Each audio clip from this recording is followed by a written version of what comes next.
మనుషులు చూస్తున్నప్పుడు పిచ్చి పట్టిందా అనిపిస్తుంటదండి. నిజంగా మీరు ఏమైనా అనుకోండి. ఎందుకు ఇప్పుడు ఏ క్షణాన ఏం జరుగుతుందో తెలియని ఈ జీవితంలో మనుషుల పగలు, కక్షలు, ప్రతీకారాలు, ఏమండి వాళ్ళ కోపాలు, ఆవేశాలు చూస్తున్నప్పుడు ఎందుకురా ఎగిరి పడుతున్నావు? ఎందుకురా ఎగిరెగిరి పడుతున్నావు? ఎందుకురా అంత ఆవేశపడుతున్నావు?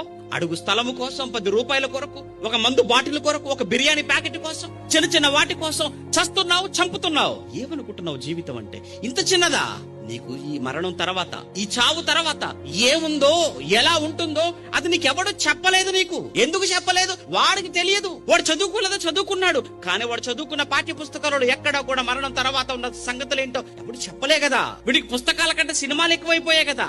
సినిమాల్లో ఏం చెప్పా చస్తే ఏ గొడవ లేదని చెప్పేసాడు. అది నిజం అనుకున్నాడు వీడు. అసలు గొడవ అంతా తర్వాతనే ఉందిరా, నీకు అర్థం కావట్లేదు. తర్వాతనే ఉంది అసలు జీవితం. ఇదేం బ్రతుకండి? గొంగలు పురుగు లాంటి జీవితం అంటే ఇది గొంగలు పురుగు లాంటి జీవితం. ఈ జీవితం కోసం మీరు ఆరాటపడుతున్నారు. ఈ జీవితం కోసం ఏదో ఆశలు పెట్టి పెంచుకుంటున్నారు.